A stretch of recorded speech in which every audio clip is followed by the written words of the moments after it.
उत्तर भारत के एक छोटे से गांव राजापुर में दो बहनें रहती थीं, सुधा और रूपा।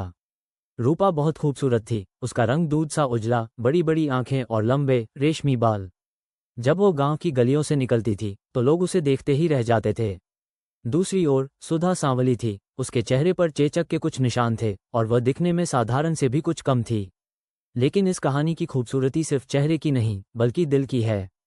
आइए जानते हैं कि कैसे समाज की सोच, दिखावे की दुनिया और समय की परीक्षा ने इन दोनों बहनों की जिंदगी को बदल कर रख दिया। सुधा बड़ी थी और रूपा उससे 3 साल छोटी। बचपन में दोनों साथ खेलती, खेतों में भागती, तालाब में नहाती।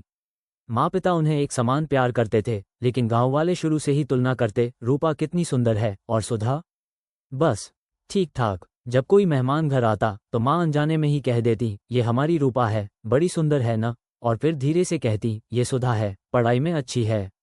सुधा के लिए ये शब्द हमेशा एक दीवार बन गए, सिर्फ पढ़ाई में अच्छी।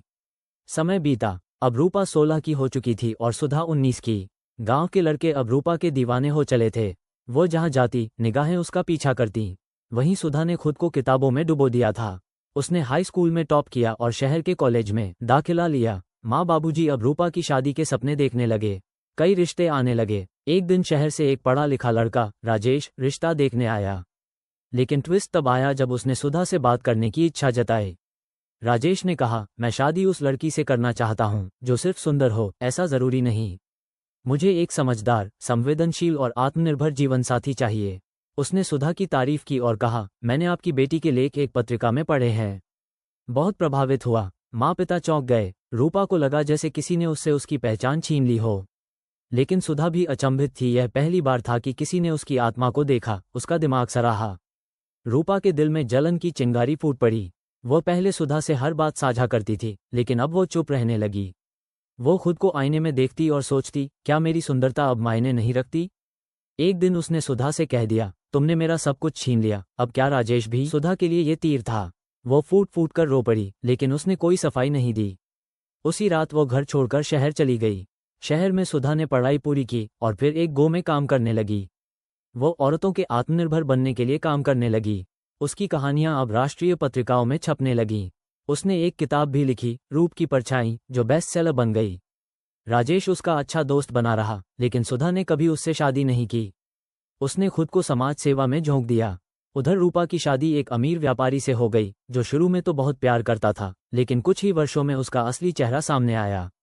उसने रूपा को सिर्फ एक ट्रॉफी की तरह रखा, सुंदर दिखने वाली, लेकिन कोई अधिकार नहीं। रूपा घुटने लगी। उसे महसूस हुआ कि खूबसूरती सिर्फ पहली नज़र का आकर्षण है, लेकिन आत्मा की सुंदरता ही जीवन भर साथ देती है। एक दिन वो सुधा की किताब पढ़ते पढ़ते रो पड़ी। उसने तय किया कि वो सुधा से मिलकर माफ़ी मांगेगी। करीब 8 साल बाद रूपा और सुधा एक सेमिनार में मिली, जहां सुधा कीनोट स्पीकर थी। रूपा ने मंच पर जाकर सबके सामने अपनी गलती स्वीकार की और कहा, मैंने अपनी बहन को सिर्फ उसकी सूरत से देखा, जबकि वो असल में सबसे खूबसूरत थी, दिल से, सोच से और कर्म से। सुधा ने उसे गले लगा लिया। पूरा सभागार तालियों से गूंज उठा। सुधा और रूपा अब साथ साथ काम करती हैं, गांव की लड़कियों को सिखाती हैं कि असली खूबसूरती आत्मसम्मान, शिक्षा और कर्म में है। सुधा आज भी अविवाहित है, लेकिन संतुष्ट है। रूपा अब अपने पति से अलग होकर अपनी एक बुटीक चलाती है और आत्मनिर्भर है। उनकी कहानी आज कई लड़कियों के लिए प्रेरणा बन गई है। सीख, चेहरा समय के साथ बदलता है, पर चरित्र हमेशा साथ चलता है। खूबसूरती की असली परिभाषा वो है जो दूसरों का जीवन सुंदर बना सके।